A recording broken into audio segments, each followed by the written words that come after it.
Olá, aqui é o professor Leandro Galvão, do Instituto de Computação da Universidade Federal do Amazonas. Neste segundo vídeo, vamos continuar a aula 1 do módulo 3 da disciplina Textos Técnicos em Ciência da Computação, sobre clareza no texto. No primeiro vídeo, nós vimos as características que fazem um bom texto. Neste segundo vídeo, nós vamos conhecer os 3 pontos de apoio necessários para construir uma frase com clareza.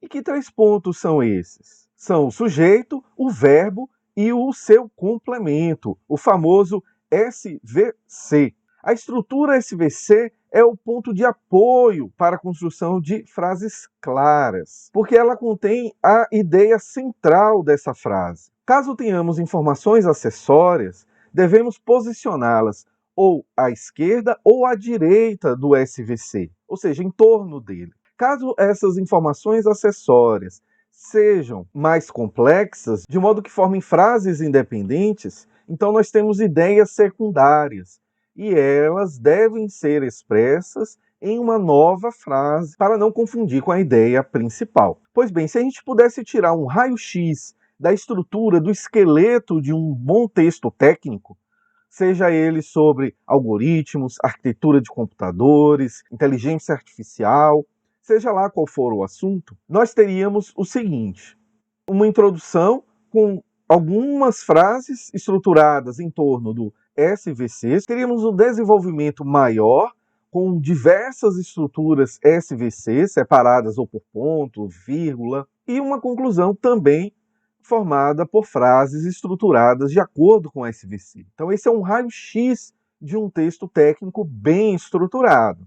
E como a gente identifica a estrutura SVC nas frases em que construímos? Vamos ver alguns exemplos? Aqui temos: o baixo nível de investimento dificulta a criação de um ecossistema expressivo em cibersegurança no Brasil. Pois bem, quem é o sujeito? Está bem aqui no início. O baixo nível de investimento. O que esse sujeito faz? Dificulta. Dificulta o quê? A resposta é o nosso complemento: a criação de um ecossistema expressivo. E esse termo em cibersegurança no Brasil, o que ele é? Ele é um termo acessório que foi corretamente posicionado após a estrutura SVC. Vamos ver um segundo exemplo? Cabe ao Estado investir em educação. Na verdade, é mais fácil a gente começar a identificar a estrutura SVC a partir do verbo. Quem é o verbo aqui? Cabe. O que cabe? Ou seja, quem é o sujeito que cabe? É justamente investir em educação. Esse é o sujeito da nossa frase. Cabe a quem? Quem é o nosso complemento? Ao Estado. Vejam nesse exemplo que a frase normalmente é falada não na ordem SVC tradicional, e sim numa ordem diferente. Cabe ao Estado investir em educação. Se a gente tentar desinverter esta ordem, falar na ordem SVC, vai ficar um pouco estranho. Investir em educação cabe ao Estado. Então, embora a gente coloque a estrutura SVC como a principal a ser seguida na construção de uma frase, nem sempre a ordem natural da nossa língua portuguesa vai ser exatamente essa. E o que você deve escolher? É justamente a ordem natural da língua. Porém, na maioria dos casos, o normal vai ser a gente falar na ordem SVC. E como em língua toda regra tem exceção, este exemplo 2 é justamente a exceção da regra SVC. Nós temos uma frase em que a ordem VCS é a natural da língua e não a SVC.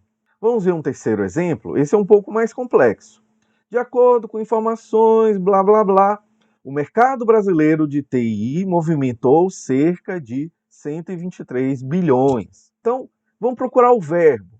Encontrando o verbo, fica mais fácil identificar os demais pontos de apoio da frase. Pois bem, onde está o verbo? É movimentou. Quem movimentou? Foi o mercado brasileiro de TI. Este é o nosso sujeito. Movimentou o quê? Cerca de 123 bilhões de dólares. As demais informações são todas acessórias. Então vejo que isso aqui é um bom exemplo. Por quê? Porque as informações acessórias, elas não fragmentaram o SVC. O SVC está bem aqui compacto. O mercado brasileiro movimentou e uma quantia. Todas as informações acessórias foram colocadas ou no início ou no final da frase. Embora ela seja longa, a clareza dela não foi comprometida pela inserção de ideias acessórias. Agora vamos ver um exemplo mal planejado de frase. O profundo conhecimento dos hábitos e específicas necessidades dos potenciais grupos de usuários, de um espaço habitável, etc, etc.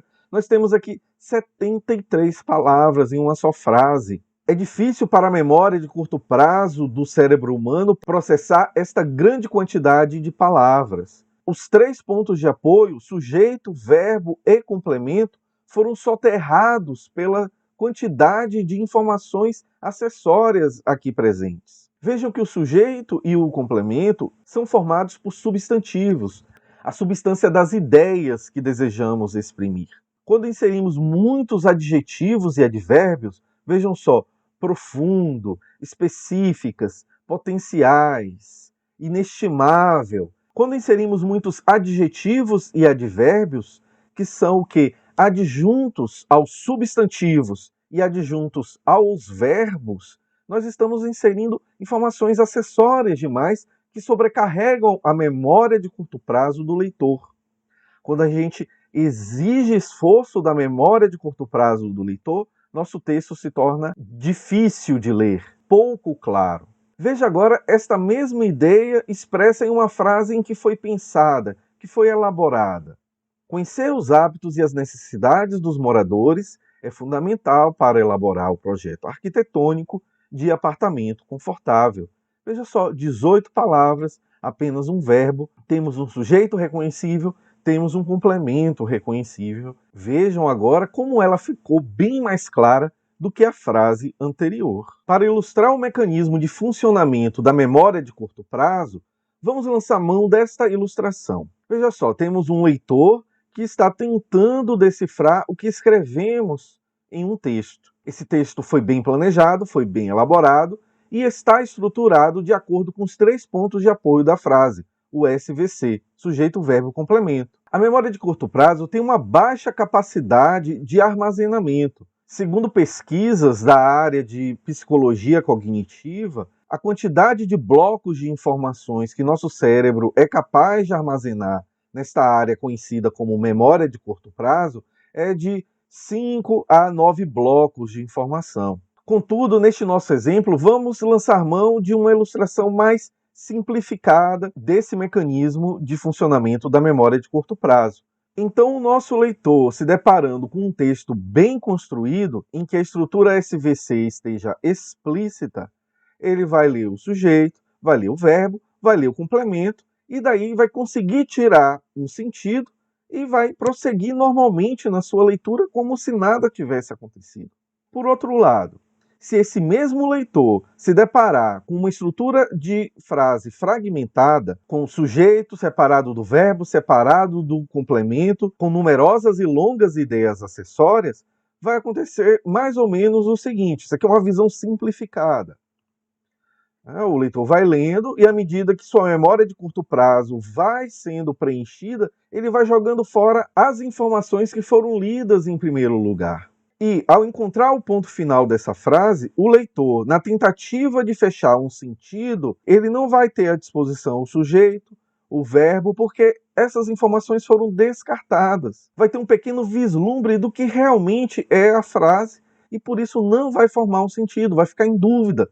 E com isso vai reler aquele trecho para poder tentar novamente extrair os pontos de apoio e de repente reler, até conseguir de fato extrair e memorizar esses 3 pontos de apoio, o sujeito, o verbo e o complemento, e dessa forma compreender o sentido que o autor desejava transmitir com aquela frase.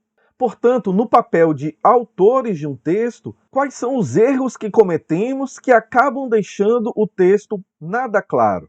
O primeiro desses erros é quando omitimos um dos 3 pontos de apoio, quando omitimos ou o sujeito, ou o verbo, ou o complemento. Sendo que o pior erro que cometemos é quando omitimos o verbo, porque o verbo é a parte principal de uma frase bem construída. Outro erro que cometemos é quando invertemos a ordem natural do SVC. Se uma frase normalmente é expressa em termos de sujeito, verbo e complemento, se alteramos essa ordem, vamos dar trabalho ao nosso leitor para que ele possa reorganizar esses pontos de apoio e daí consiga extrair um sentido. E o terceiro erro que também cometemos quando escrevemos um texto é quando distanciamos esses pontos de apoio. Eles podem estar ali presentes, eles podem estar na ordem correta, porém enchemos de tanta informação acessória, antes, depois, no meio, que o nosso leitor não consegue compreender, tal como vimos no exemplo da memória de curto prazo no slide anterior. Quando você escreve seu texto, já procurou observar uma dessas três falhas? Se você ainda não tem essa prática, procure exercitar nos textos que você for escrever daqui em diante. Após você escrever uma frase, procure ver se você não omitiu um dos três pontos de apoio. Procure ver se você não inverteu a ordem natural deles.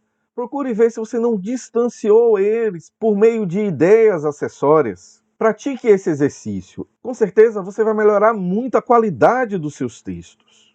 Portanto, para fechar esse vídeo, é importante destacar esta relação de compromisso entre o esforço do leitor e a clareza de um texto. Quanto menos claro é um texto, é porque o nosso leitor vai precisar de maior esforço, de mais releituras para poder compreendê-lo. Na medida em que exigimos maior esforço da memória de curto prazo do nosso leitor. E como podemos evitar isso? É justamente o que veremos no próximo vídeo, onde abordaremos e praticaremos 5 técnicas para escrever com clareza. Até lá!